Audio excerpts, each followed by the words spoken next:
the military guys called it Skittles. The guy I was talking to early today, he called it pain candy. Pain candy. Okay.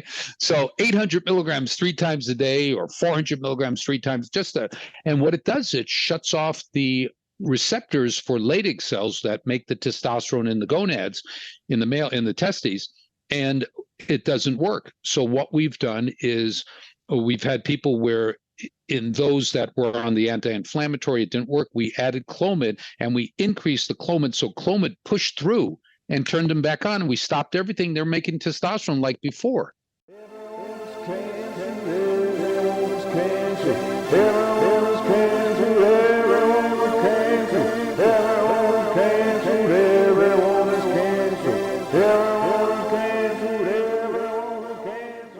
I really appreciate you joining, Doctor. There's been a lot of advancements in the last year. Absolutely. And a lot of men are getting on, and women are getting on to the hormone movement. They're seeing how detrimental it can be to our health and how vital it is for us to be well mentally and physically. It's an interesting combination. I have a lot of questions for you. First of all, is there any way that you'd like to introduce yourself to the audience that feels most current? Most current. My name is Mark Gordon. I'm a physician. I specialize in neuroendocrinology, which is the science of hormones in the brain, how it influences not only our cognitive, but our emotional ability.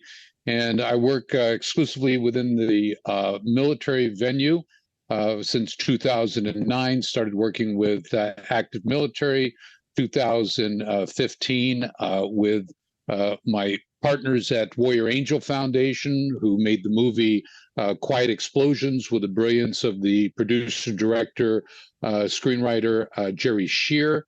It won the 2021 Most Important Film of the Year award. It was nominated for an Academy Award this year. And what I do is develop and clinically evaluate treatment protocols for addressing what they call PTSD, which is symptomatic traumatic brain injury, or CTE, which is symptomatic traumatic brain injury, or neurodegeneration. So that's in a crux what I do. My daughter, Allison Gordon, takes care of our civilian population, the NFL, and regular people with automobile accidents who develop psychiatric or psychological problems, which are not psychiatric psychological problems, but are the expression of inflammation and hormone deficiency. And I'll end there. Otherwise, I'll continue. It's so much, and it's so good. I'm a personal believer that we can transform our lives because it happened to me very personally. What I thought was some severe psychological issues, like I just felt broke. Right. Your medicine brought me to a place where I just started discovering myself at the age of 30 years old. And it's like, I can't believe how effective it is. It's really interesting. And it's getting into the mainstream media. What would you say is the difference between some of your products? I just want to jump right into this because people have been reaching out to me about your products and asking me questions. And I just want to know the difference between these two, which I take them both. Gotcha. Got it. Well, let me give you a little bit of history. That our products started as 3 independent products. First one was called Clear Mind and Energy, which my daughter Allison and I developed specifically to address all the military and all the civilians that were coming to us on stuff like Provigil, Nuvigil, methamphetamine, dexamphetamine, Adderall, Provigil, Silert, and caffeine tablets, and also cocaine hydrochloride, mostly here and in Peru. But these chemicals, they're used for people who have had traumatic brain injury, who develop fatigue. And it's another story of why they develop the fatigue. It's really cool, but they develop fatigue, and instead of fixing the problem that causes the fatigue, they put them onto a drug. A side effect of the drug is it screws up the chemistry in the brain. So we came out with Clear Mind and Energy, and we tested it in the office for about 4 or 5 years. And then in 2017, launched it in Virginia Beach with the Navy SEALs. We were invited, Andrew and I were invited to lecture to the Navy SEALs for a day. And they said, this stuff is great. Yeah. But it's a bottle. Right. What about single packets? And single packets were more money than I could afford at that time. So we went with the bottle. So Clear Mind and Energy. Then the second product was Brain Care 2, which is our anti-inflammatory product. We tested it out at Fort Campbell, Kentucky with the medics there. And within 90 days, they felt the difference. And then the last product, which is the B is for Brain, focuses on brain mitochondrial functioning, stopping dementia and Wernicke's-Korsakoff syndrome, which is a kind of dementia from alcohol, from vitamin deficiency. So we had 3 separate products and we started combining them. So one of the products, the first product that we combined, was everything together. And that's called Brain Rescue 3. And it was doing phenomenally well. So in 2020, we went to I was invited to Camp Pendleton to lecture to the command at Camp Pendleton with the Marines. And after that, they sent me a group of guys. We added some people to it, some other veteran Marines to it. And we did a study with Brain Rescue 3 pre-breakfast for 90 days. Every 30 days, they sent in a questionnaire, 18 questions.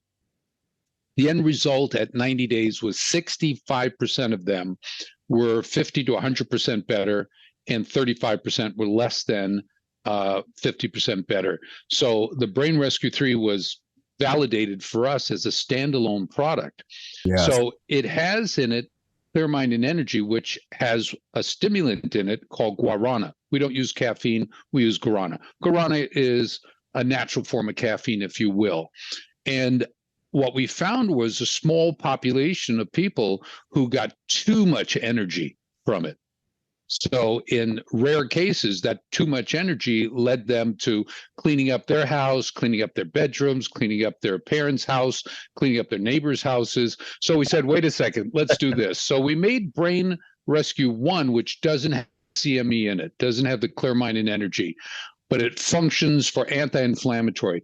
A side effect, we've got a study right now with 89 veterans in it, where ringing in their ears, tinnitus, improved. We didn't go after that.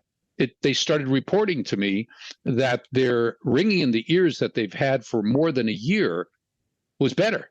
And in fact, in Andrew, my Greenberry partner and brother from another mother, he had 100% resolution in tinnitus, in the ringing in the ears. And so we've been monitoring this since January of last year. And the response has been unexpected, let's put it that way. So these products function to improve, reduce inflammation of the brain through documented pathways. There's over 1 million documents out there. I mean, when I scan for documents, it's always over 1 million documents talking about the benefits of its components like PQQ, CoQ10, B1, B2, B5 and B12, obviously, and then some of the benefits of quercetin and N-acetylcysteine and glutathione and gamma-tocopherol. So these are the components. So we have an incredible compendium from the literature, from the research, showing how they're predicted to work. So what we did for anywhere between 5 years to 16 years, the 16 years was probably Brain Rescue 3, was we used it in clinical application. The people told us which combination worked the best. So, with our population was over 4,000, right now we have about 583 veterans, and the rest are in the civilian population.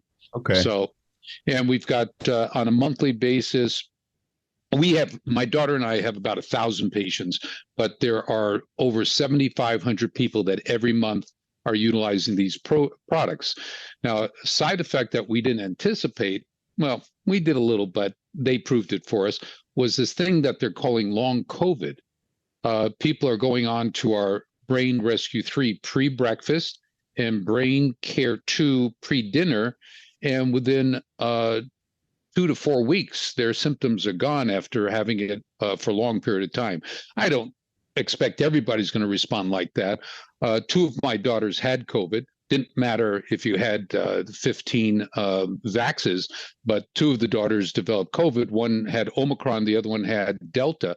They both lasted 4 days. My middle daughter had the sequela of it, which was the nose and the taste.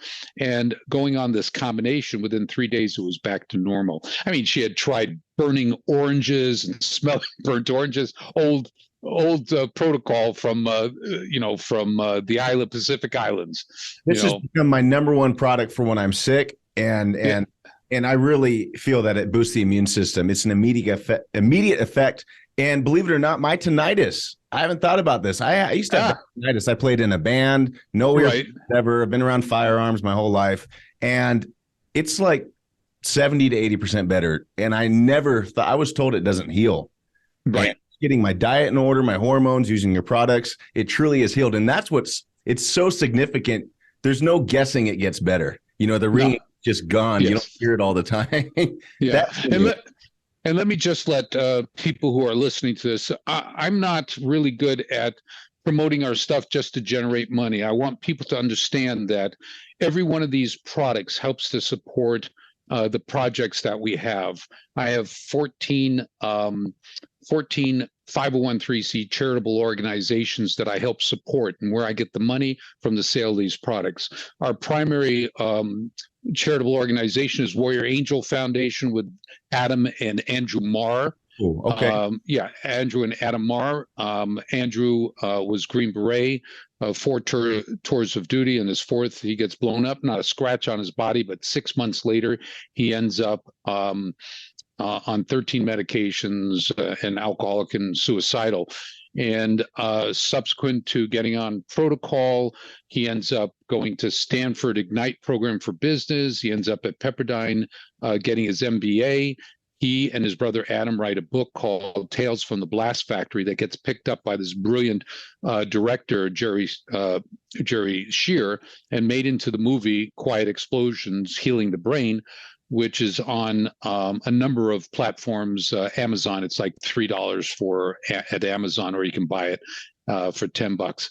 But what we do is with all the sales, we actually help to pay for veterans to come into our full-blown program. When we started, the cost was $2,500. Because of these products and the help that I've gotten from Joe Rogan, the cost has gone down to $1,250 in January. With everything that's going on, we'll be able to drop it below to about $1,000. My goal is to hand it over to the DoD, VA, but it's not happening. They've got their own way of doing it, even though we show consistent benefits. And Andrew's out there speaking about it. We've got other organizations where they have members who have come to work with us. And maybe listeners might want to understand what I do is we've developed, the Millennium Corporation has developed a biomarker panel. And this biomarker panel is a group of very specific hormones produced in the brain and produced below the body, but the ones produced below the neck are regulated by the brain. So when you have traumas, car accidents, motorcycle accidents, slip and falls, skiing accidents, any kind of accident in the civilian world, football, we have NFL, NHL, we have hockey players, whatever. And then in the military, from blast or repetitive gun fire, what happens is these create micro traumas of the brain that causes inflammation, and this inflammation shuts down hormone production in the brain, thyroid, testosterone, growth hormone. And so what we do is we find those markers, and then we functional medicine to reduce the inflammation. And at the same time, we put them on certain prescription, whether or not it's testosterone boosting product, or on thyroid or what have you, and a female estrogen progesterone to help them to improve. And then within a year, every month they fill out a MPQ monthly program questionnaire, which lets us know how well they're doing. And at the end of the year, we publish a raw data accounting of summary report of how well they do, which is on our website. Which I'll tell them later. But any purchases that are made, 60%, if not more, goes to help our veterans. I have a cousin who was medically discharged from the Marines a few years ago from a really bad TBI, and he's just healed. Send them on. Yeah. What's that? Send them over. I will. I'll have to do that. Yeah, he got really messed up, and thankfully he can like hear people again and, you know, have some basic function. But he was like the strongest guy I knew in my life, and he's older than me. He was like a big brother. Right. And it was just, that was eye-opening. Same with my father, severe TBI. Right. And so it was very eye-opening. And I love how much you help law enforcement, the military, the people that protect us. Speaking of that, there seems to be this trend where testosterone clinics, they're not marijuana clinics. I don't want to give it a bad name, but it's easier to get a hold of, and it's so beneficial, testosterone, the hormone. And people are saying, I'll just go to a clinic and I'll feel like I'm 20 again. Right.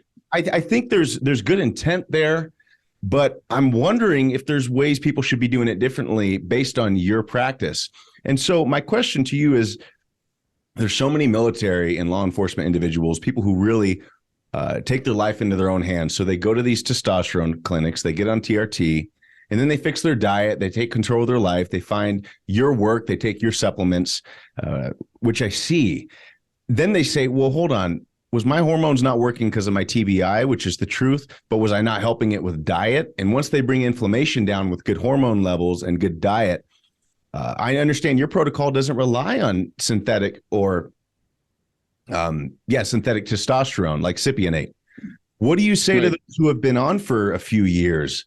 Is there a way for them to get off with perhaps Clomid and to restart their own production, or is it too late after a certain point? I understand it's different case by case, but let's say a year to 3 years. Yeah, excellent question. It's what I deal with almost on a daily basis. I won't tell you the worst case. We just got finished with a 43-year-old who can't produce his own testosterone any longer. Oh. What happens is when you take a young individual and put him on testosterone, you shut off the mechanism between the brain and the production of testosterone. So it's 3 levels: the hypothalamus, the pituitary, and then the gonads. So the longer you're on testosterone, the higher the dose you're on, which is another story. It'll lead to a loss of this biological integrity, is what I call it. In biological integrity, we try to maintain that. We use things like Clomid. Why do we use Clomid? Because what it does is it stimulates the hypothalamus to release the trigger to tell the pituitary to make luteinizing hormone to go to the testicles and say, make testosterone. So when you use testosterone, you shut that all off. And over a length of time, 1 year, 2 years, 3 years, 4 years, 5 years, you diminish the ability of recovery or re-stimulation of your system. And what I've been not accosted, but questioned about is every time I start testosterone on someone, I also start Clomid. Now what we do is we start Clomid first, see how well they do. If they do really well, then we might add a small dose of testosterone to them. So the guys say to me, okay, doc, you're the only one I know that puts Clomid, a recovery drug, HCG, Clomid, those things. You're the only doc I know who puts Clomid with the use of testosterone. Most other doctors puts the Clomid when you finish your cycle on testosterone. Okay. So my response was you get into your brand new Porsche and you drive 60 miles an hour into a wall, then you put your seatbelt on. Wow. That's a good analogy. I like that. Okay. So what we do is we buckle up for safety. We make sure that they maintain their biological integrity. And I rarely use injectable testosterone. Now, in my past, I used tons of it. Same thing with growth hormone. I mean, that's how I became, one of the spokesmen for the beneficial effects of growth hormone. Twice a year, I give lectures specifically on growth hormone to medical organizations. But I don't use growth hormone anymore. I'll use secretagogues, and I won't use the injectable secretagogue, the one that starts with an I or the one that starts with an S, because they are single channel secretagogues. And what a single channel secretagogue is, one that turns on the growth hormone releasing hormone receptor. Okay, it's a ligand for the receptor. And what happens over time, and it's called homologous down regulation. It shuts off the receptors because you keep on hitting it and they shut down. So that's why you have to keep on, you think you have to keep on increasing your level of the SRI, sermorelin and ipamorelin, or the MK677, or the GP6 and 7 and 8 and 9 and 10 and all those things that are coming out of the woodwork.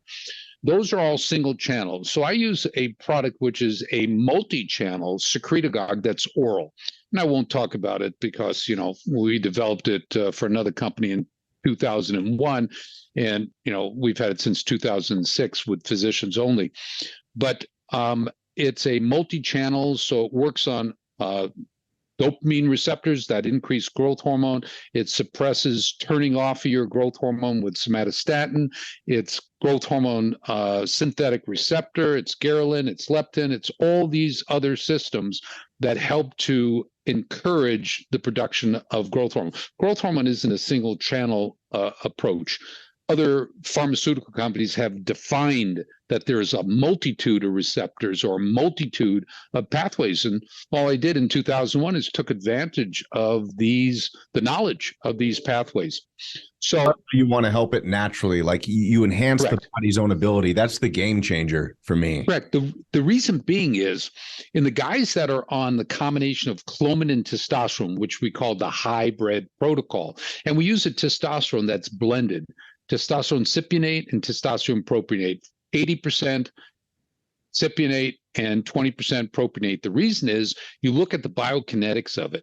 You look at the absorption and you look at their separation from the esters.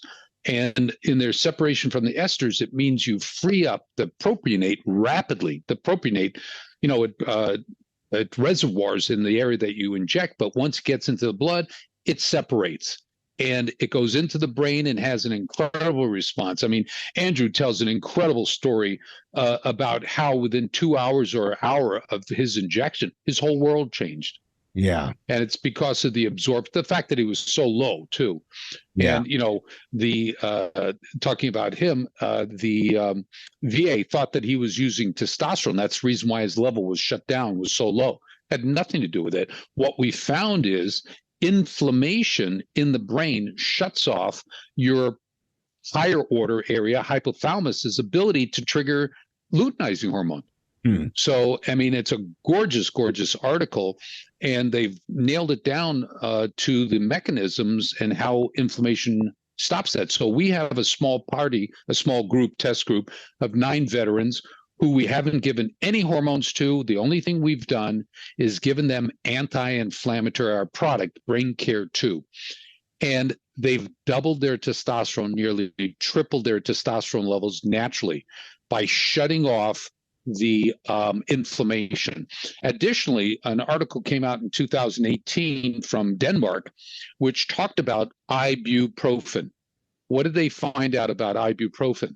They found out that it denigrates, it decreases the luteinizing hormone receptors in the gonads that stimulate testosterone production. Oh, no. So many people live off of that stuff, especially in the military. Yeah, the military guys called it Skittles. The guy I was talking to early today, he called it pain candy. Pain candy. Okay, so 800 milligrams 3 times a day, or 400 milligrams 3 times. And what it does, it shuts off the receptors for Leydig cells that make the testosterone in the gonads, in the testes, and it doesn't work. So what we've done is we've had people where in those that were on the anti-inflammatory, it didn't work. We added Clomid and we increased the Clomid. So Clomid pushed through and turned them back on. And we stopped everything. They're making testosterone like before. Even after yes. Now with Clomid, what's interesting, I used to use Clomid when I was doing recovery for a lot of bodybuilders, okay, back in the 90s, early 2000s. And we'd use Clomid, and because I didn't like the needle all the time, and it got expensive for HCG, when that crazy diet, the HCG diet. I mean, you starve yourself with 500 calories, you're going to lose weight. Why do you need beta HCG? It was the stupidest Doesn't thing. make sense. Yeah. But what happened was it flipped the DEA in the states into looking at as an abused drug. So it unofficially, as I was told, went into a class 3 recognition. It wasn't labeled as class 3, but they were monitoring like class 3 to see who was using it. But anyway, what we found were 3 different things. People who had testosterone suppression because they were on high doses of it. When they got on Clomid, they either maintained a higher than normal level when they were on Clomid and then stopped it. Others who were more normal, and others who went back down to where they were before. So what it told me is that they had something going on with their hypothalamic pituitary axis, the HPA. So that's how we dealt with it. Now, the clinics out there, the male clinics, I love the fact that they want to do good.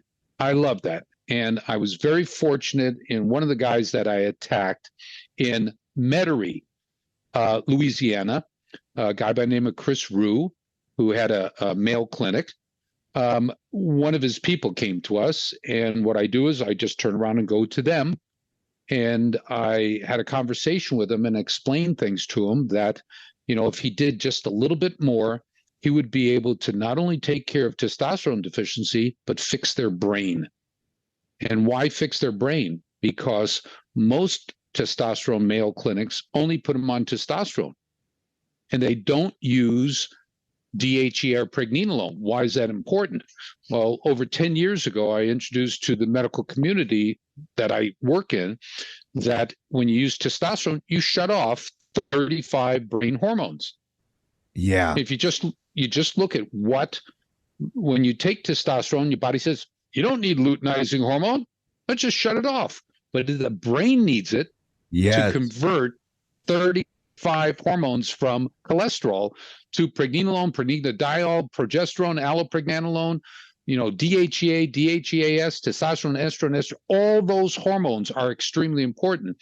So he was not utilizing DHEA and pregnenolone. And I said, that's all you need to do. And here's the rationale behind it. And he got it.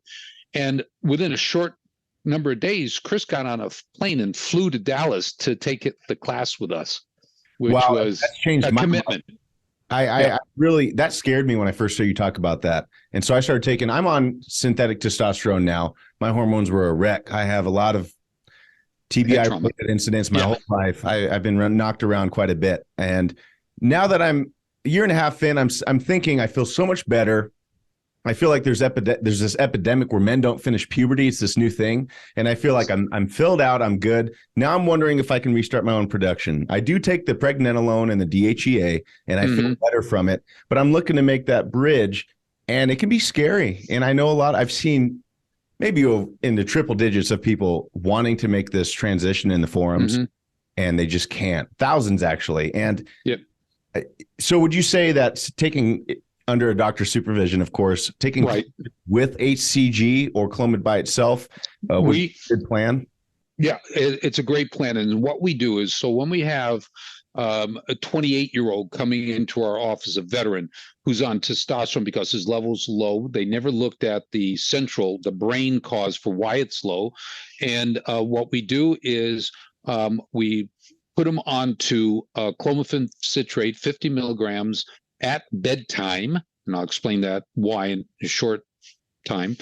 And we put him on the 50 milligrams every other night, and we have him start cutting back half on his testosterone over a period of 2 to 3 weeks, so that it gives enough time for the Clomid to kick in.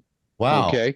And then what happens is we have him on the protocol for about 3 months and then follow up with his labs. In the labs, what we want to look at is his luteinizing hormone, because that's the key. We already took his luteinizing hormone when he was on testosterone, and it's less than 0.07 usually. Okay. None. And that's where you know that you've shut down the system. When we have hybrid protocol with Clomid and injectable testosterone, we want to see that the luteinizing hormone is someplace above 0.1. If we can get it to 1, even better. So what does that mean? That means that if the guy comes to me and says, "Hey, doc, I'd really like to stop injecting myself, take a vacation from it. My legs are sore or my stomach's sore, my arm's sore, my butt's sore," wherever he's injecting it, subcutaneous, not long needle. That's another thing. Dr. Eugene Shippen proved you don't need to have an 1.5 inch, 22 gauge needle going and damaging your muscle. You need just subcutaneous. It gets absorbed in 3 hours. The levels are the same. So, what we do in the hybrid protocol is a combination. And if they want to stop the testosterone, they stop it and they just up the Clomid from every third day, because our protocol for the past 20 years has been every 72 hours, 40 milligrams of blended testosterone and a Clomid at night. And the reason for Clomid at night was a couple of my vets were telling me that, they were taking the Clomid in the morning. That's everybody got it in the morning. And a couple of the guys, because their work schedule, they had to take it at night. And they kept on coming back saying, "I wake up in my morning with such great erections and wood." They call it wood. Okay. And yeah, with great wood. And wood what? What? Wood what? So with wood. So I said, really? So in 2021, I started shifting half the people to nighttime, half the people to morning time. And lo and behold, they came back saying they had great erections, better erections. So Gordon, being the researcher, I stopped 17 years of injectable testosterone myself in 2015. I was on injectable testosterone for 17 years. I stopped in 2015. Why in 2015? In 2014 was the start of our 3-year veteran program on Clomid. We were testing out Clomid, trying to figure out what the best dosing was, what the frequency was, when to take it, and so forth. And after the first year, that was January 2015, the levels were just so incredibly good. I threw away my testosterone and I started on Clomid, which I've been on since 2015. So I've been on it for 7 years. And Clomid full time. Yeah, for seven years now. 17 years on injectable, and then 7 years on Clomid. And because the damage that was done from the testosterone, everybody else is on every third day. I have to take it every other day in order to get the levels, because I had disrupted the system, the equilibrium.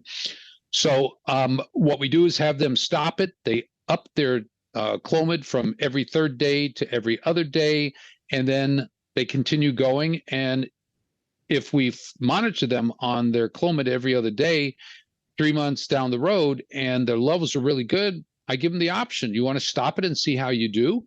So I've got about a half dozen vets right now that are on nothing except for their Brain Rescue 3 or their Brain Rescue 1, their pregnenolone, their DHEA, their multivitamin, and vitamin D. That's it. So I'm guessing their levels, the ones who are off, their levels are better than they were before, even though they got off of them. Great statement. Some of them's levels are better, but the majority of them are not, but they still feel better. Right. And okay. Inflammation has been addressed. Yes. That's been the life changer for me. It's why I'm questioning getting off of it. So you think the DHEA and pregnenolone is important to stay on, even if you start your own production? You look at the levels and you adjust. Now, I'm making broad statements, okay? Right. The gold standard for us, or a platinum standard, will be to be off everything, stay on a multivitamin, and use your Brain Rescue 3, which is basically what I've been on for the last 3 months, or 2.5 months, or November. So yeah, 2 months. So it changes things. It's the only supplement to this day that I've ever taken that you feel on the first day. It kind of made me laugh. It felt so good. I've got people who feel it within 5 minutes, 15 minutes, 20 minutes. It takes me about 40 minutes to feel it. But I don't take it every day anymore. My 3 daughters, they take it every day. Wow. Okay. And what we found is that for a couple of months, you take it every day, then you can try every other day. And if it works every other day, that's it. That's what amazes me. I don't even use it every day. I sparse it out. Sometimes I'll just wake up and know I need it. And I've built that mechanism saying, I need my brain rescue today. And I take it and I feel better, not just that day, but the week ahead. Yeah. So there is a possibility of there's somewhere to go. I know so many men feel doomed. They get on the TRT, read the horror stories, and they feel there's nowhere to go. Speaking of that, I have a quick question for you that's kind of interesting. I haven't seen it addressed super directly. There's a lot of theories, and I just want your take on this. Acne is something that people deal with both on TRT and even off, especially when they're trying to adjust their hormones. When it's hormonal, do you see that as a red flag that something is off in the body? No. Or is it okay, it's cosmetic. It's cosmetic, but the mechanism is kind of straightforward.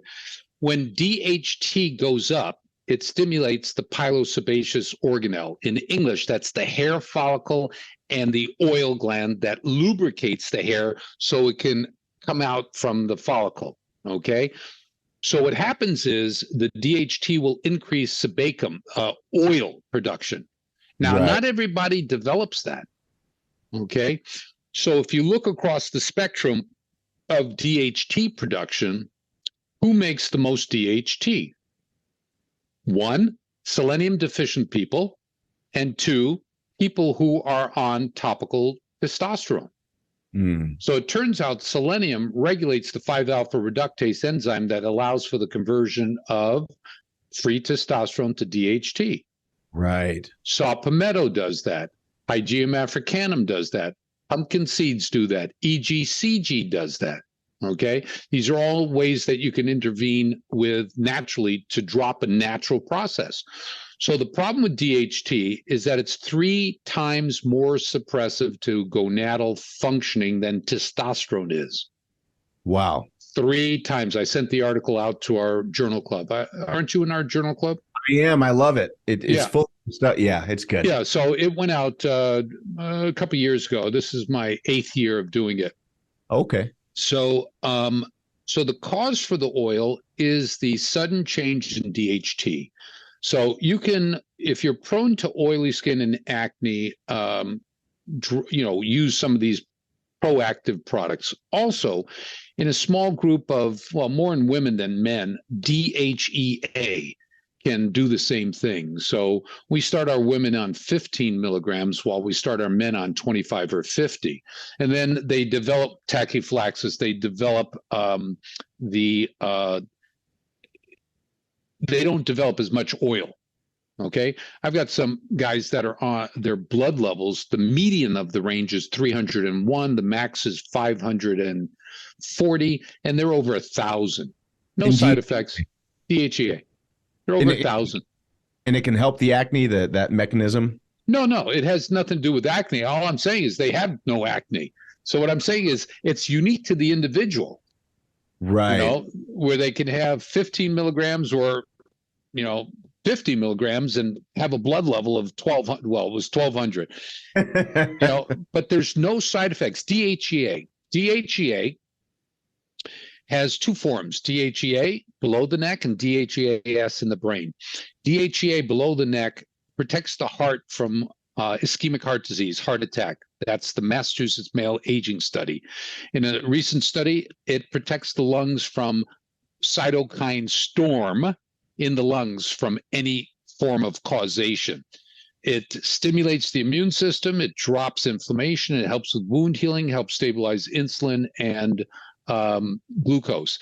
In the brain, the DHEAS helps with production of myelin, the coating of nerves. So if you have demyelinating illnesses like multiple sclerosis, Parkinson's, Alzheimer's disease, ALS. My daughter has an ALS patient who's on protocol. He's on the top end of the protocol. We go for 50th percentile to 75. He's much higher. He's 75 to 100. And his doctor let us know that he's getting better. Swallowing, he was a football player, then a fireman. But so I was kind of impressed with that.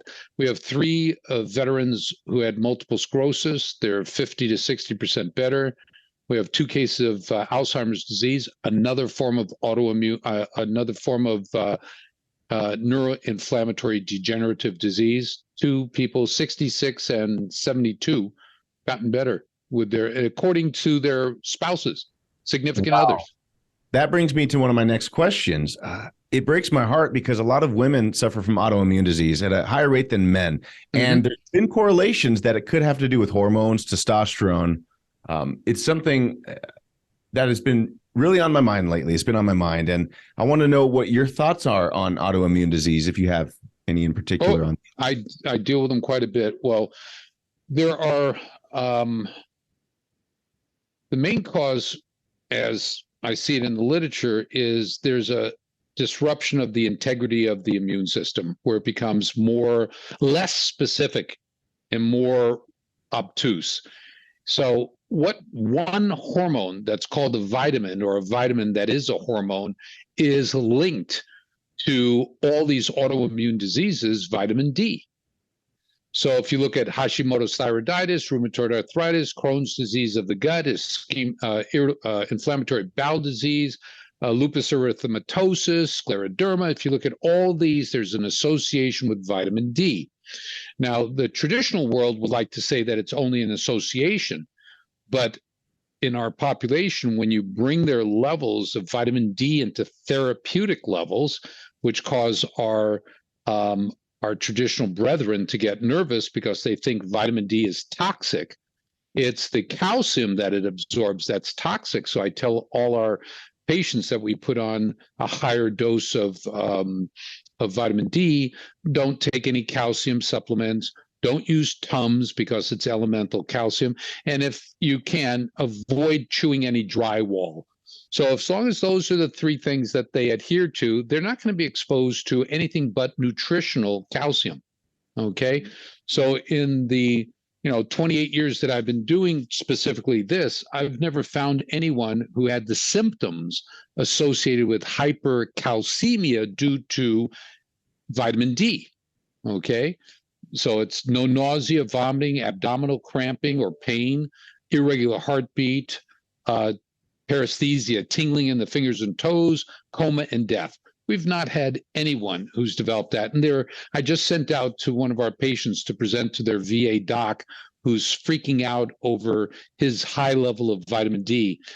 The max is 120. He's at 69. So how is that high level? Because they believe 30 to 60 is ideal. 29 is deficiency. Right. It's all about perception. Do you want to just be within the parameters, or do you want to be dead center, or you want to be a little bit higher? So the analogy I use is, okay, two people are sitting in front of me. One has $100 in their pocket. The other one has $1 million in their pocket. I can honestly say they both have money. But which do you want to be? Where's the benefit?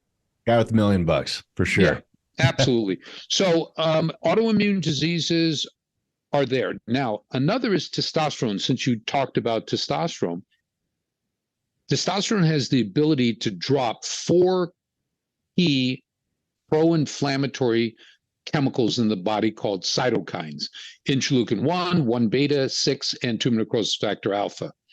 But on the other side, what testosterone does, it stimulates the strongest anti-inflammatory marker called interleukin 10.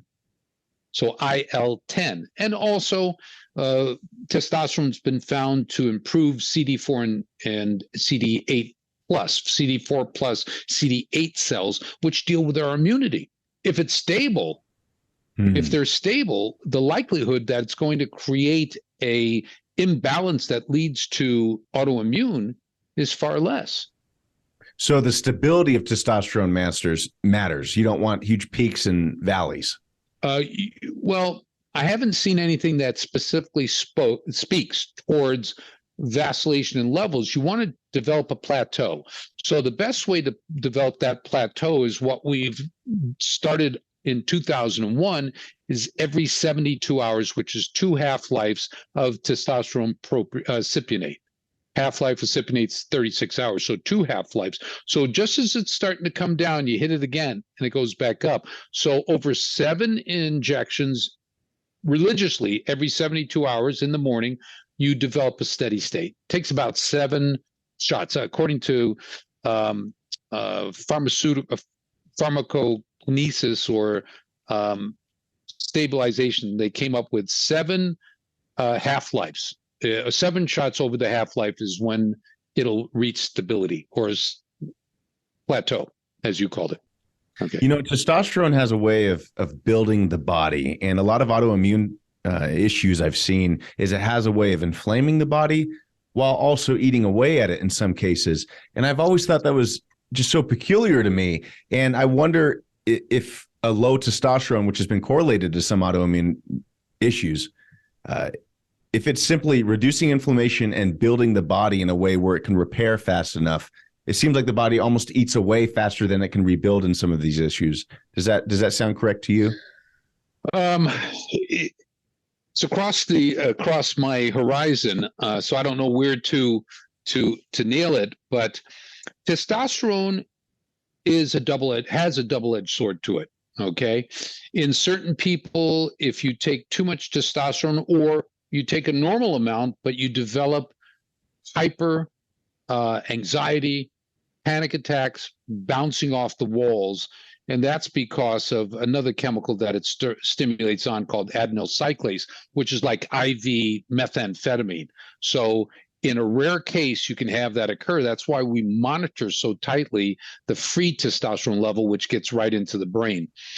Right. So that is one of the negative issues. The terms of testosterone, too much testosterone can hurt the liver and shut down a lot of important processes like gluconeogenesis, making new sugar, protein synthesis.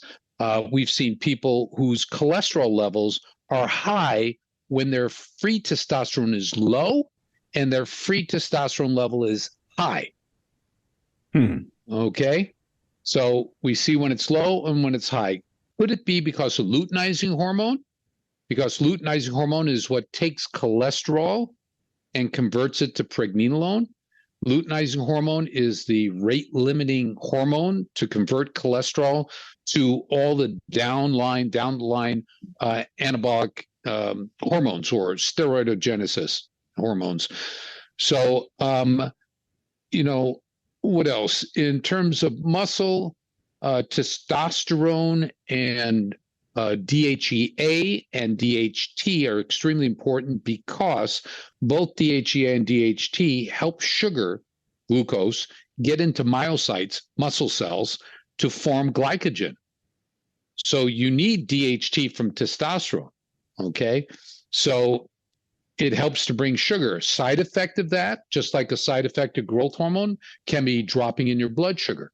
We've seen more cases of hypoglycemia from inappropriate use of growth hormone, excessive amount. They're not eating, they're exercising, and they're taking high amounts of testosterone and growth hormone, and they're wondering why they're losing their strength, they're losing their motivation, because they're putting themselves into hypoglycemia. And go ahead. That I just have so many questions. The cholesterol aspect you just mentioned, that can be kind of scary to me because I see these bodybuilders and even just normal everyday men complaining on forums saying their cholesterol's just gotten out of whack. It's changed so much on testosterone. Yep. Testosterone's going to do that. That's known nowadays, synthetic testosterone. My worry is that one of the aspects of being on synthetic testosterone, especially if somebody's taking too much, is it almost telling the cholesterol that it doesn't know where to go once it stops using it for its own hormones and you have an exogenous testosterone? What happens to all the cholesterol that you're still eating, but your body no longer uses? Yeah, well, 85% of our circulating cholesterol comes from our liver. 15% of it max from our nutrition. That's why nutrition really doesn't do anything to modulate cholesterol. It's the liver function. So there are things that we can do in our liver. I mean, I have a lecture which is called Cholesterol, the Father of All Hormones. I think I've given the lecture 3 or 4 times. I had a guy from a major university who was a lipidologist in the audience, and he stood up. He said it was a great presentation. He corrected a couple of things, but he said it was a great presentation. The bottom line is we need cholesterol. Okay. Now, I don't want to get onto, on pharma's ass, but, since 1986, when statins were first introduced, Mevacor by Merck Sharp and Dohme, and we started changing our diet, we stopped smoking, drinking, exercised more, slept better, nutrition was, great.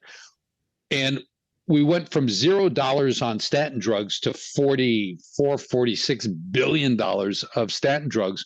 Wouldn't you expect, and we losing weight, wouldn't you expect for the rate of heart disease to drop?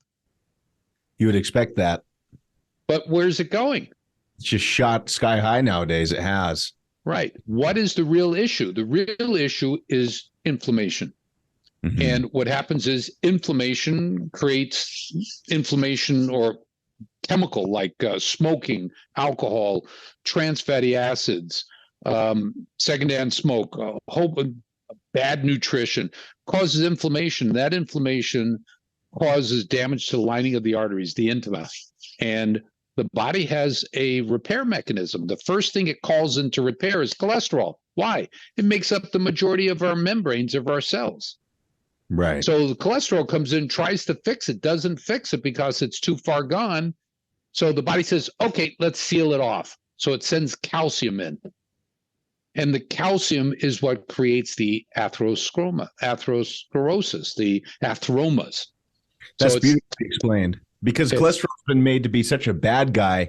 And I really see the value of it with doctors Paul Saladino, among people like yourself, doctors like yourself, pointing out that, hey, this actually helps us.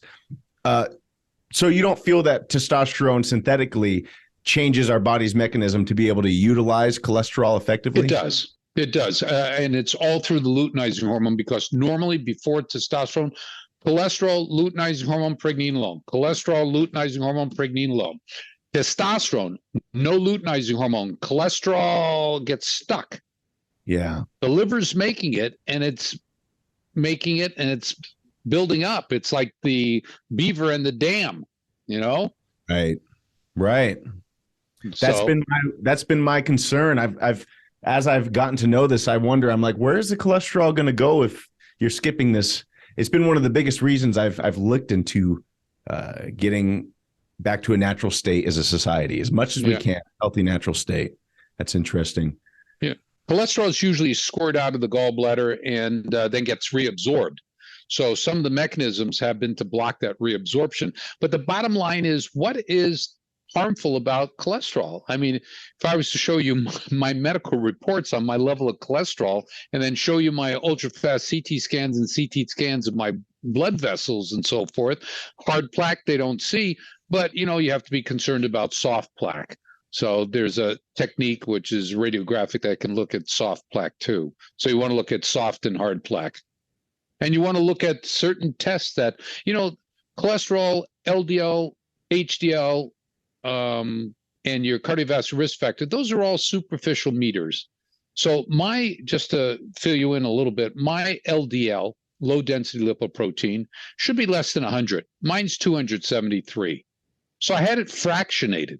Why to have it fractionated? Because they found that there are two components in it, one called small density LDL and the other one called large density LDL.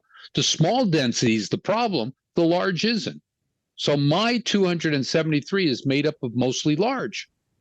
Wow. Okay. The other thing is looking at HDL. Oh, HDL, happy to have cholesterol, high density lipoprotein. Well, it turns out that HDL has, like LDL, a good and a bad, or a good and a neutral. So I've got people with HDL levels of 100. The cardiologist is cheering them on. We go and fractionate it and find that it's worthless because it's made up of lipoprotein A1, which is worthless.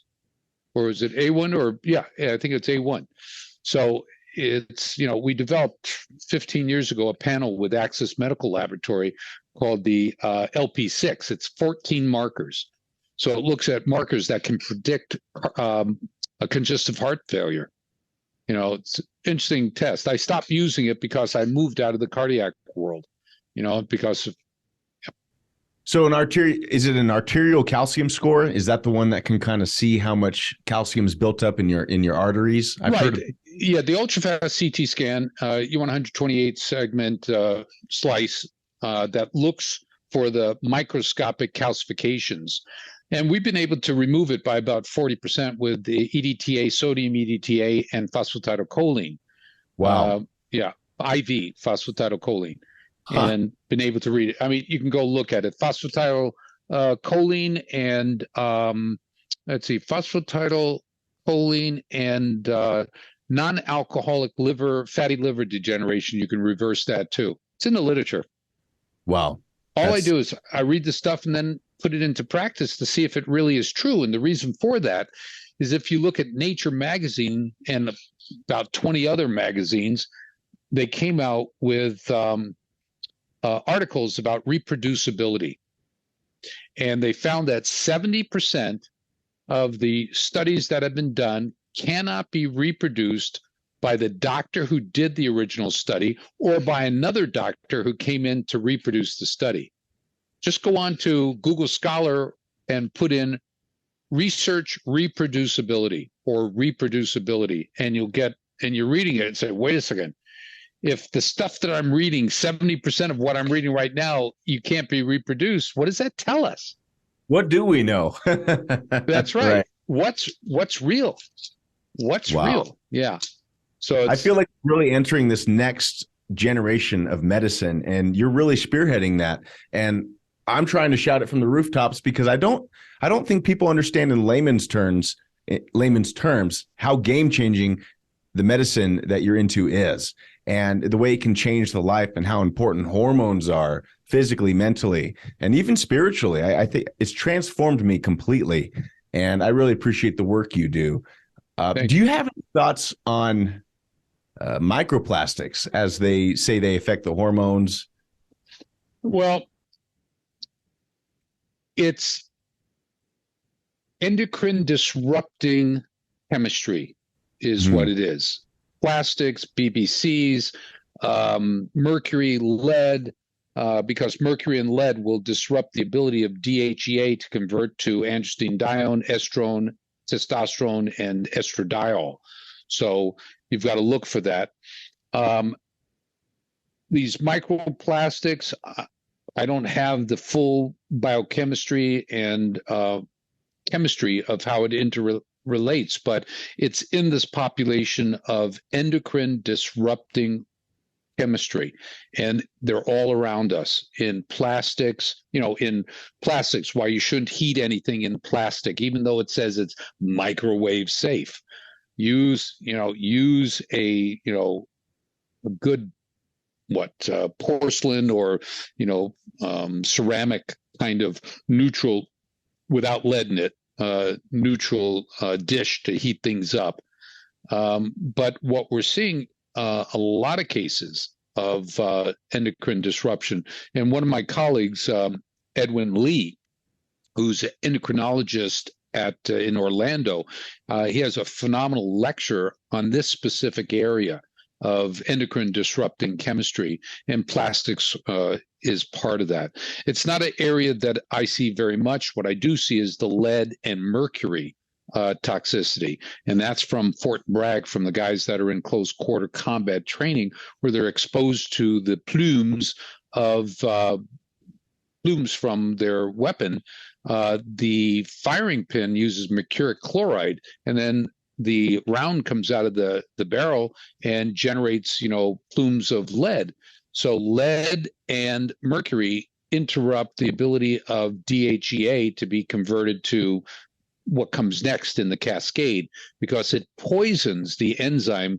They call it 3-beta hydroxysteroid dehydrogenase. An enzyme gets poisoned, and these endocrine disrupting chemicals, they disrupt different enzyme systems. So you can't make testosterone, you can't make estradiol. So, I haven't seen, but I know it's out there. I don't have firsthand experience with it, but I know it's out there, where they have centers that do test for these disruptions.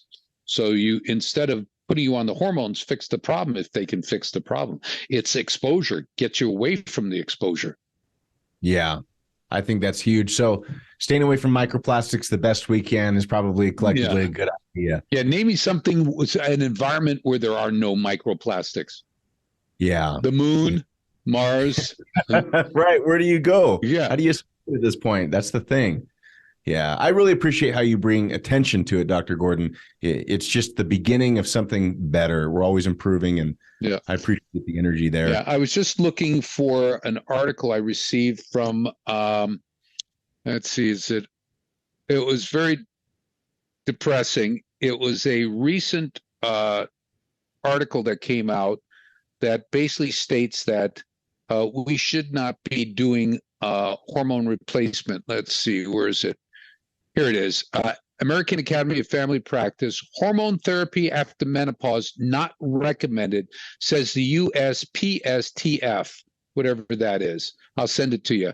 But the bottom line is they don't believe that we should be proactive in using hormonal replenishment in women without symptoms who are menopausal, which I totally disagree with, because I can show them stacks and stacks of articles talking about when a woman's FSH and LH elevate, which is an indication of hormone deficiency. They may or may not have any symptoms, that it is highly associated with and documented to cause cognitive impairment and accelerated Alzheimer's disease. So ask women who are given the option, you're asymptomatic and not to go on hormones and run the risk of developing Alzheimer's disease, and look at the stats on it, or else to go on to hormone to protect you proactively.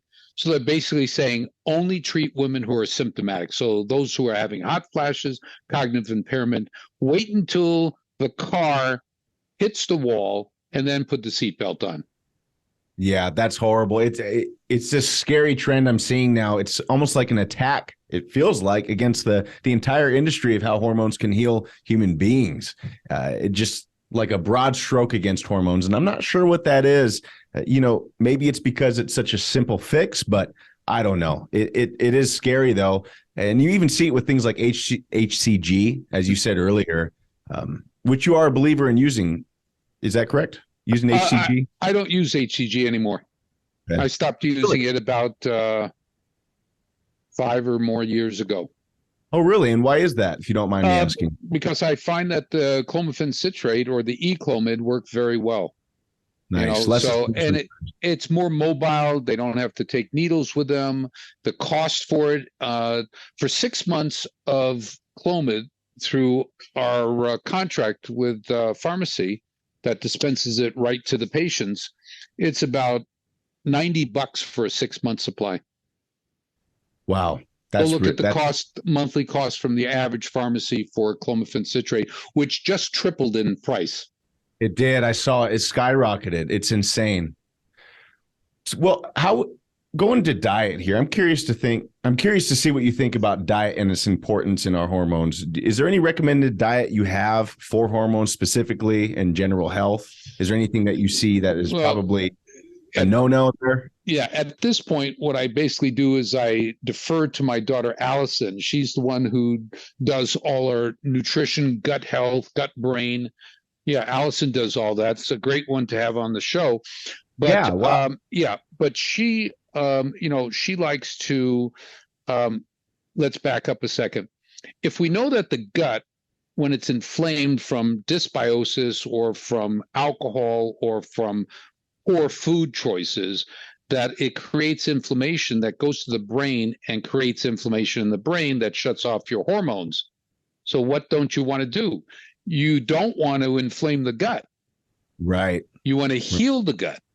Okay. So all the things from low inflammatory meals, making sure your balance of fruits and vegetables are great. If you're on a carnivore diet, well, they found that you can do better if you add just a little fruit to it. Okay. Yes. Right. Yeah. You add fruit to it, it'll help. But, I really don't delve deep into it. I mean, in our program, it's not just about hormones and supplementation. It's about meditation, sleep. It's about nutrition. It's about hydration. So you need to have all those things in play in order for you to maximize your benefit. If you dehydrate, it causes toxicity throughout your body. If you don't meditate, cortisol takes over and creates inflammation in the brain through fractalkine. If you don't sleep well, you can't regenerate the brain, so you wake up in the morning feeling great.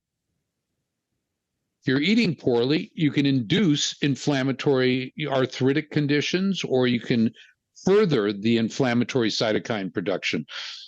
So it's multifaceted. I take care of a couple of them. My daughter does the rest of them, and her patients or civilian populations get an added bonus, which I don't have, so she's That's doing what's well. so cool what you guys do. You have a family environment and you really cover all the bases. I think that's awesome. Yeah. I believe I follow Allie on Instagram now. So I didn't know she covered food in that way. That's huge. Yeah.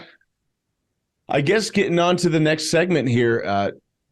So peptides and hormone therapies, do you see them holding a future in our government? Because what I'm seeing as far as research goes for the BPC 157, TB 500, GHK copper, IGF-1 LR3, they look like the components out of a comic book. I feel like I'm reading about Wolverine, a military project. And what I'm reading is ways to keep inflammation down, healing up for longer, and even improve brain function, increasing reaction times, increasing strength and speed, the way you can interpret an environment. Is this something that we have to worry about other militaries using for some sort of first super soldier?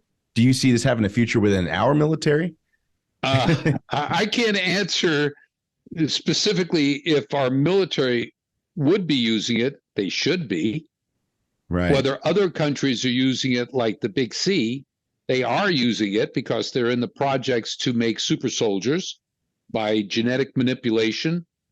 They're working on it with reverse gene technology. But talking about on a practical level, the benefits of peptides, phenomenal, absolutely phenomenal. I mean, we have about 70 vets that were given by the VA orthopedic disabilities. And what happened was they went on to peptide protocols, BPC 157, thymosin 500 or 4 beta, and also IGF LR3, which I'll come back to in a minute. And what happened is they heal rapidly from shoulder, from neck, from hip. I've got a 71-year-old guy who has chronic left hip pain. And within the 6-week treatment protocol, 2 weeks on, 2 weeks off, 2 weeks on, his hip pain disappeared. He called me up. He said, my hip pain is totally gone after 20 years, 25 years, and my back pain is gone. I said, you never told me about back pain. And my back pain's gone. Partial rotator cuff tears, knee surgery, post-knee surgery. My neighbor, a little overweight, nice guy. I got to say that in case he watches this. And I told him about the peptides. He went and did his due diligence on it and ended up obtaining it. And his doctor said he's so far advanced in 10 days after his surgery. That's what I'm seeing over and over anecdotally. Hard scans of partial rotator cuff tears. Yep. People needing hip replacement surgery even, and they go back to their doctors, and their doctors are almost angry at them because they want to know what they did because they've never seen that. Right. It really reminds me of comic book-like results. Yeah. I have a surgical neck. In the beginning, April, I developed neck pain, and for 6 weeks, I couldn't sleep. It was just maybe 2 hours a night. It was horrific pain. I don't take narcotics. So I had to deal with it. Yes, I did anti-inflammatories, made sure my diet was better. I had to get rid of the 100% fat vanilla ice cream. I had to get rid of all that great stuff. And I went on to the peptides, and for a 6-week course, I was just started seeing a neurosurgeon, great guy. And Then I went back to him about 3 months later. I've got full range of motion in the neck, no pain, no electricity. I still can't lift more than 15 pounds above 70 degrees because it got my long thoracic C3, C4, C6, C7. But no pain, full range of motion. I'm out in the garden doing my usual bullshit. So I got to compensate with my right side. But you look at the MRI, it looks bad, but I have no symptoms. So the guy says to me, "What are you doing?" So I'm doing peptides. I got to learn about peptides. So he's now reading the book. That's so great to hear. Yeah. He is a younger orthopedic neurosurgeon, younger neurosurgeon. He's a younger neurosurgeon. So the ones that are younger either are so ingrained with their their school that they went through, or they're self-thinking and they say, "Oh, let me look at it." There is that divide there. I'm really having a lot of respect for doctors like Paul Saladino, yourself, who are stepping up and saying, "Hey, this is what I've observed. Take it or leave it, but it's improved my lives and many patients." Right. And really being popularized. So let's see. So BPC 157 has been shown to bring inflammation down even in the brain and even heal the brain possibly from certain injuries. Do you have any notes on specifically the effects it does have on the brain? Yeah. Well, again, if you look at BPC 157 and where it came from the gut. It's what a pentadeca amino acid. And if you inject it, it has benefits on ligament, tendons, and muscle. And if you inject it, I think it still has some beneficial effect on the gut, like what? In cases with dysbiosis, inflammatory gut, leaky gut, you put them onto BPC 157 capsules and it heals it. And it heals it. What was being produced before the gut was healed? It was producing cytokines. It was producing the inflammatory cytokines that pass right into the brain or get transported and get into the brain rapidly. And when cytokines from the periphery get into the brain, it creates the problem. Here's a couple of great examples. Look at people who have rheumatoid arthritis, lupus erythematosus, psoriatic arthritis. There's a 60 to 83%, I don't remember what the actual numbers are, who have concurrently depression. When they get on the treatment for it, which is a tumor necrosis factor alpha blocker or interleukin 6 blocker, their symptoms below the neck get better and their depression disappears. So what does that tell you? It tells you that the inflammation from the periphery gets into the brain and alters the chemistry. The most important thing that I should say the most important, but consistent thing that I find in our patient population, whether or not it's the military or our professional sports people with CTE, if you will, is that they have 3 common symptoms: insomnia, depression, and fatigue. Insomnia, depression, and fatigue. And if you look at the mechanism for that, it's like, wow. And the mechanism is tryptophan, that stuff that we get a lot of during Thanksgiving coming up, and we feel a little fatigued from it because tryptophan can have this soporific, this sedating effect on you. Well, tryptophan is converted to what? You know what tryptophan is converted to? Is it melatonin? That's the next one. Before melatonin, it's serotonin. It's serotonin. So it uses tryptophan hydroxylase to convert tryptophan to serotonin. And then serotonin through tryptophan decarboxylase is converted to melatonin. What happens if you don't have melatonin? You don't sleep. What happens if you don't have serotonin? You get depressed. So you're not converting the tryptophan to serotonin, so serotonin builds up and becomes soporific. So you get fatigue, and then at another level of tryptophan, it becomes, what is it called? Neuronic acid, nerlixic acid. It becomes an acid in the brain that destroys the brain. Okay? So what is going on with tryptophan hydroxylase and tryptophan decarboxylase? They're influenced by inflammation. They shut off.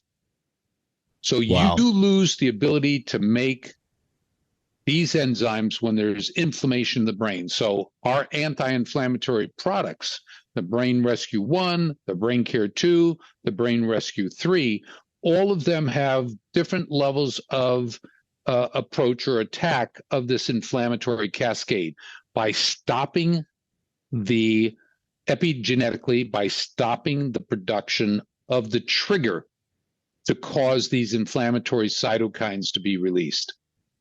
So that's how the gut plays a role in it. We've got a son of a whatever he does in finances. His son has chronic inflammatory bowel disease. It's one of my daughter Allison's cases. And within 3 or 6 months, the doctor who was taking care of him for his gut problem freaked out because this kid had no longer any findings of inflammatory markers in his gut. That's incredible. Yeah. So his father is very interested in helping us with the recognition of our products. Yes, that's what I'm talking about. It needs to happen. Yeah. So, wow, there's so much good information there, Dr. Gordon. I really appreciate it. I know the audience does as well. I would like to ask you about IGF-1 LR3. So IGF-1 is insulin-like growth factor. It's what people take human growth hormone out there in Hollywood for, and it turns into IGF-1, and it gives us these youthful benefits like stronger bones, better cartilage health, muscle health, so on and so forth. I'm curious what you think about IGF-1 LR3 in a long-term context, because I know LR3 gives it a much longer half-life, I believe about 20 hours, give or take. And I'm curious what you think about taking IGF-1 LR3 as a sort of youthful enhancement over many decades in small amounts and small cycles. Do you think it's something that we have to worry about overgrowth of organs or heart tissue, or do you think it can be safely done over long periods of time? Yeah, it's a great question. I think what might be important here is to understand when you take growth hormone has its own benefits. It can, lead to mobilization of structural fat, which can cause a blockage of the receptors for glucose, so your sugar can go up. They talk about that, but that's only if you use large amounts. Helps with bone repair, helps with vitamin D production, helps with absorption of amino acids from your gut. A lot of really great things that growth hormone does, which is produced 8 at night to 4 in the morning. And during the time that it's being produced, it goes to the liver and turns on 10 proteins: IGF-1, IGF-2, binding protein 1, 2, 3, 4, 5, 6, and now 7, and then something called acid labile subunit. So the IGF-1 lasts 8 to 10 minutes by itself, free floating. Right. When it's hooked up to its key carrier, binding protein 3, it lasts for 20 to 24 hours. Okay. So the benefit of having IGF-1 is the fact that it competes against or shuts down something called myostatin, muscle statin stop. So It stops muscle from being produced.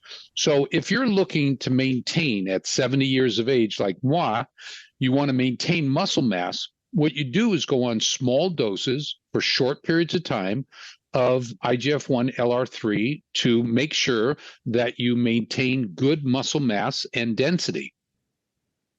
The side effects of the IGF-LR3, just like IGF-1 made in the body, aside from it being 18 hours to 20 hours, is the fact that it acts like IGF-1, insulin-like growth factor. So what does that mean, insulin-like? It can cross over to affect insulin functionality by about 10%, so it can drop your blood sugar, shove the sugar into your cells. Benefits. In looking at people with Alzheimer's disease, they found that growth hormone IGF-1 helps to reestablish the microtubules that are lost in the process of Alzheimer's disease. Also, it helps to upregulate sugar, increase sugar going into the neurons, so your neurons aren't dying from starvation. So there are some of the benefits. So if you look at the literature relative to brain function in IGF-1, It's phenomenal. IGF-2 is the key IGF growth factor that's highest during our neonatal development, our brain development. I've heard. Okay. Okay, and I want to come back to the binding protein 3. Binding proteins. Binding protein 1 is associated with protecting the heart. Binding protein 2 is anti-diabetic. It helps with insulin sensitivity and shuts down insulin resistance. Binding protein 3 is anti-cancer. Binding protein 4 is anti-cancer. Binding protein 5 is bone repair. Binding protein 6 is neurogenesis, nerve genesis. So how do you get these binding proteins? Only with the use of growth hormone. You do not get it with the use of IGF-1. So if you're on just purely IGF-1, you lose 2 anti-cancer products. Now, I have a lecture where I argue why growth hormone does not increase the occurrence of cancer, because it generates 2 anti-cancers, and then looking at the intranuclear, how IGF binding protein 3 and 4 work within the nucleus with something called P53. You can look up P53. It's the strongest anti-cancer component in our nucleus that's failing us. Why is it failing us? It's because it's zinc dependent. And if you're zinc deficient in 1/3 of the world population by studies, you're zinc deficient. So zinc deficiency, greater Alzheimer's. Zinc deficiency, greater viral infections. Okay? Yeah. Zinc deficiency, greater cancer. Wow. Okay. Anyway, so this is the side stuff that I get from reading about how great zinc is for slowing down conversion of testosterone to estradiol. So to get to that article, I had to read all these other articles about zinc and its other factions, 300 functions plus in the body. Wow. Yeah, great so it stuff. Sounds like staying away from too much IGF-1 specifically. Correct. Okay. You can cycle it. You can cycle it with your growth hormone, the combination of the two, or low-dose growth hormone, or else you can stimulate the production of binding protein 3 through the use of a phenomenal nutraceutical called quercetin. Yes. Quercetin, which your products have, right? Yeah, quercetin, the products have it. Quercetin is also called an ionophore that brings zinc into the cell to block viruses. There are 7 viruses it blocks. Some of the important ones. It shuts down NF-kappa B, which is the trigger for inflammatory cytokines. It increases mitochondrial production, increases IGF binding protein 3. So it's ubiquitous. I mean, it's multifaceted multifaceted. Wow. So maybe running it by itself without any of these things like quercetin or human growth hormone is not the greatest idea. Correct. I mean, your IGF-1, correct. You need to back all bets. Think of what's the worst possible thing and anticipate it and treat it accordingly. Beautiful. This has been so informational, Doctor. We're wrapping up here. I do have one more question I didn't cover, and it's a question a lot of people who are healthy want to know. What do you think about alcohol as a consumption? I love it. Thanks for asking. But I've cut it out almost 90%. Okay. Mm-hmm. And the reason being is alcohol centrally shuts off growth hormone production. Alcohol consumes sugar. So you become hypoglycemia, which will generate inflammation. Also, it generates a lot of free radicals, reactive oxygen species, and so forth. And then in the gut, it tends to erode the lining of the gut. So in eroding the lining of the gut, it can lead to more cytokines that go into the brain and lead to depression, moods, let's just say mood swings, altered carbon, altered state of being. Okay. Wow. Would you have a recommendation, maybe once, twice a week, typical recommendations we see? I just, don't do what I do what I say. Okay. What I do is I have, maybe 4 ounces of a good scotch. I mean, I really cut out a lot. I've got phenomenal bottles of single malt scotches that are sitting gathering dust. So I've been handing them out a lot more.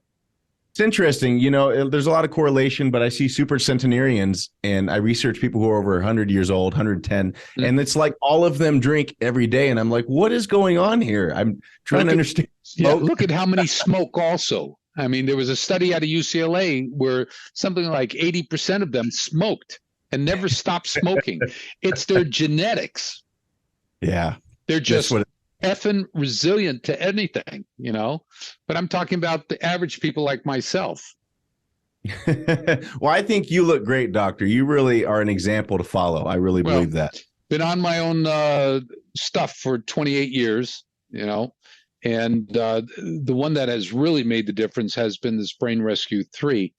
And what I'll do is I'll send you a code that you can post it for your people, and it'll give them a discount on it. Hopefully they understand that their purchases will help to stop suicide in a veteran. Okay. I'll make sure we've got 583, and this afternoon when we get finished here, I'll talk to number 584. Okay. Wow. Yeah. That's awesome. I appreciate it, doctor. Can you share with my viewers where they can find your products? Oh, they can go to Millennium healthstore.com, and Millennium's with LLN, or else you can put my name in. But if you want to get information, you can go to tbihelpnow.org, and you'll see some of the programs that we have, a lot of great information, some of the studies that we've done in the Marines, the annual summary report of our patients and how well they do within 12 months of being on our program. Psilocybin, we just started a psilocybin area. We've got about 8 companies that we're interacting with. Psilocybin is great, but what you need to do first is stop the inflammation.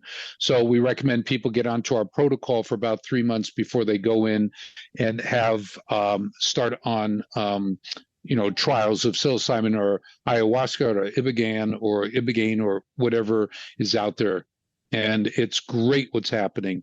You continue to impress me, doctor. You're always on the forefront. I'm just so excited about where the journey is going. Yeah. I see myself, all the people it's helped, even in my circle. I love being able to point people to your work when they reach out to me, and I really appreciate it. My pleasure. Thank you. Appreciate it.